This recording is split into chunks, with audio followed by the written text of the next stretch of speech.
The pause in the Supreme Court confirmation of Brett Kavanaugh amounts to an opportunity. It's an opportunity for the Senate to make its confirmation process seem more credible to those who felt it was not. The FBI is taking a week to examine allegations that the nominee committed sexual assault and other misconduct decades ago. Now comes the question of whether the investigation itself will be seen as credible.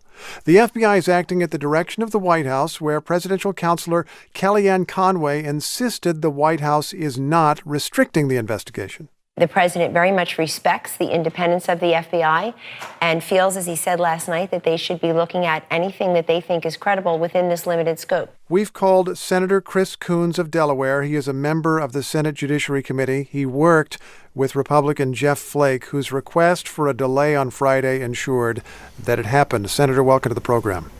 Thanks, Steve. Great to be on with you. How full does this investigation have to be to satisfy you? It's got to be well beyond the initial very narrow scope of 4 witnesses, 4 individuals being interviewed.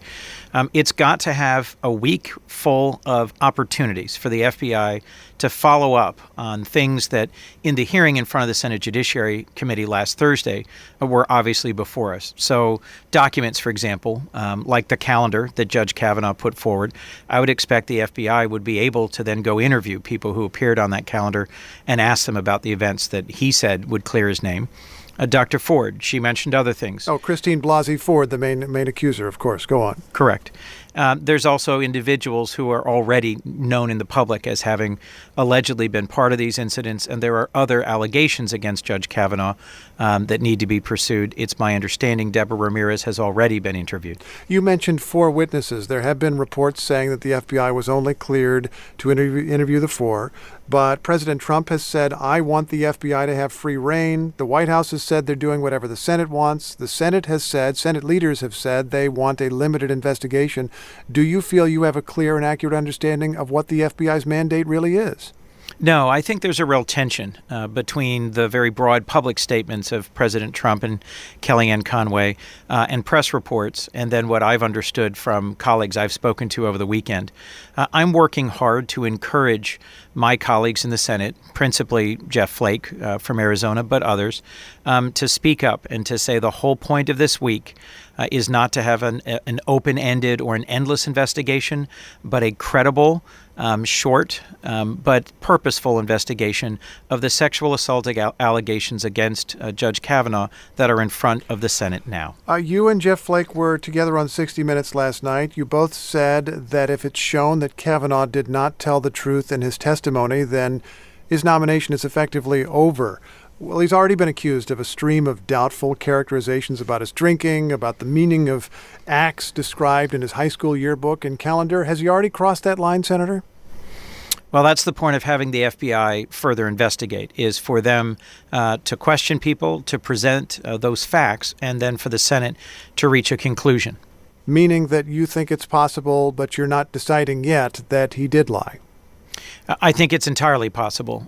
Frankly, speaking for myself, I thought the tone that Judge Kavanaugh used, the very explicit partisan attacks on the Senate and in particular on the Senate Democrats, really did not show a judicial temperament. He would have been better suited to leave those sharp and partisan attacks against Senate Democrats to his advocates on the committee. Although we should be frank, Senator, Republicans, of course, have accused Democrats of extreme partisanship here. They don't like the way that these allegations were revealed. They don't like the demands for further investigation. And your colleague, Lindsey Graham, your Republican colleague, Lindsey Graham, in his speech or explosion, really, when he was quite angry during the testimony on Thursday, said of Democrats, quote, "What you want to do is destroy this guy's life, hold his seat open, and hope you win in 2020. I'd like to ask directly, is that your objective, to keep this Supreme Court seat open for years if necessary until Democrats can install someone you like? That's not my goal. And I found Senator Graham's outburst really both out of character and unfortunately contributed to what has been a sharply partisan divide on the committee. I think part of what made Senator Flake joined me in my call for a week-long pause was his concern that this hearing and this environment is not just tearing apart our committee and the Senate, but reflects a way in which we're tearing the country apart. Look, the real hero in all this, I think, is Dr. Ford, who came forward with allegations when she had nothing to gain and everything to lose. I think this 1 week pause is a reasonable bipartisan gesture, not to keep this nomination open indefinitely, but to show that we took seriously enough Dr. Ford's allegations to actually investigate. Well, let me just ask, though, in about 30 seconds or so, Senator, if you're presented with a candidate for this position who you extremely disagree with on the issues, but Kavanaugh is cleared or someone comes after him who has a clean record or is seen to have a clean record, are you going to say, yes, even though we just lost, the process is fair, it's fine, Republicans won, they got their justice?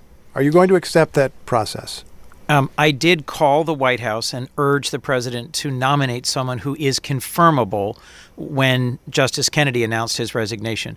I will say that Judge Kavanaugh is truly at the extreme end of American legal thought on some key issues. I intend to vote against him, but I do think that this week pause was an important opportunity for the allegations against him to be investigated and either confirmed or denied. Senator Chris Coons of Delaware, thanks so much. Thank you, Steve. Have a good morning now. And NPR's Mara Liasson has been listening along with us here. Mara Liasson, what did you hear there? Well, what I heard was that Senator Coons laid down the criteria for what would satisfy him, and my thought was it doesn't really matter if it satisfies any Democrats.